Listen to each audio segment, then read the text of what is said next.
सच्ची कहानी। उसके पास पढ़ने के लिए समय नहीं था, क्योंकि वह हर वक्त काम में लगा रहता था। सुबह उठते ही वह अपने खेत में चला जाता था और सारा काम करके ही घर आया करता था। उसके पिताजी अक्सर बीमार रहते थे। वह उनकी सेवा भी बहुत करता था, लेकिन जब भी उसके साथ के लड़के स्कूल जाया करते थे तो वह भी यही सोचा करता था, मगर क्या किया जा सकता है। उसके पास समय था ही नहीं, तो वह क्या करे। घर में सिर्फ उसके पिताजी और वह सुशांत ही रहते थे। सुशांत अपने पिताजी के लिए खाना बनाना और घर की साफ सफाई और अपने खेत के सारे काम वही करता था।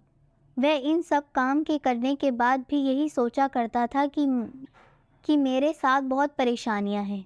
घर में हम दो लोग ही रहते हैं। पिताजी अक्सर बीमार रहते हैं। मेरे साथ के सभी लड़के स्कूल जाते हैं। सुशांत को पढ़ना अच्छा लगता था, मगर वह कुछ नहीं कर पा रहा था। तभी एक दिन उसकी बुआ सुशांत के घर आई और कहने लगी कि ऐसा कब तक चलेगा, तुम बहुत परेशान हो। ऐसा करो कि तुम मेरे साथ चलो और वहीं पर रहो। सुशांत के पिताजी ने कहा कि ऐसा नहीं हो सकता, तुम इस बात को अच्छी तरह जानती हो।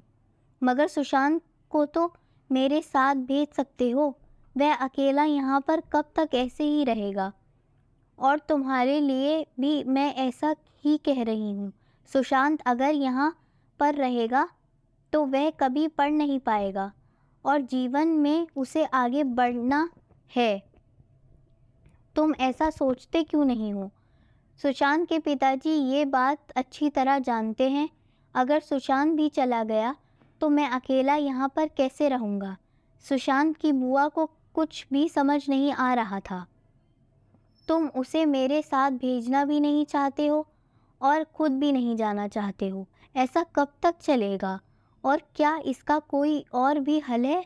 अभी वह छोटा है, वह जब बड़ा होगा तो उसकी भी जिम्मेदारियां बढ़ेंगी। तुमने कुछ सोचा है?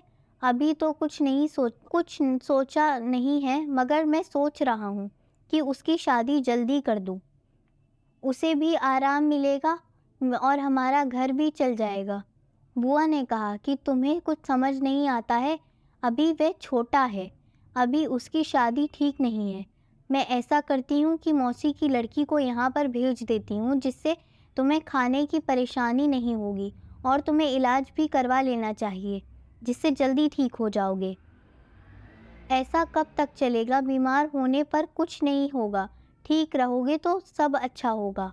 अगले दिन बुआ के साथ में मौसी की लड़की थी।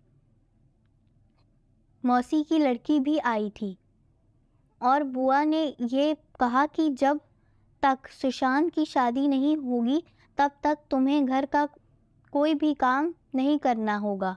मौसी की लड़की सब घर का काम जानती है, ये सब कर लेगी।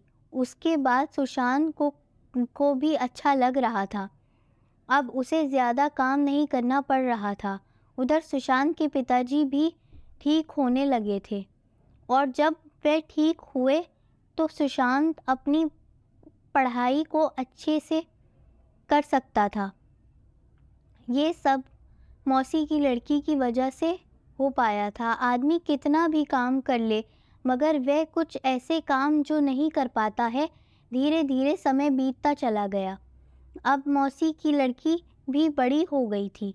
उसके बाद बुआ ने कहा कि इसकी भी शादी का रिश्ता आने लगा है और मेरी मानो तो सुशांत की भी अब शादी कर सकते हो।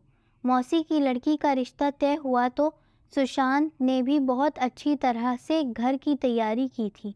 सुशांत जानता था कि अगर वह न होती तो हमारे घर में कुछ भी नहीं होता। उसकी वजह से मैं आगे पढ़ पाया हूँ और पिताजी की तबीयत भी ठीक हुई है। ये हमारे लिए बहुत सारी खुशियाँ लेकर आई है, इसलिए उसकी शादी में कोई भी कमी नहीं होने वाली थी। सुशांत के पिताजी ने उसे अपनी बेटी की तरह ही समझा था, इसलिए उसके लिए वे सब कुछ कर रहे थे। सुशांत ने भी अपनी तरफ से काफ़ी तोहफे दिए थे। जब शादी का प्रोग्राम समाप्त हुआ तो सभी लोग अपने अपने घर चले आए थे।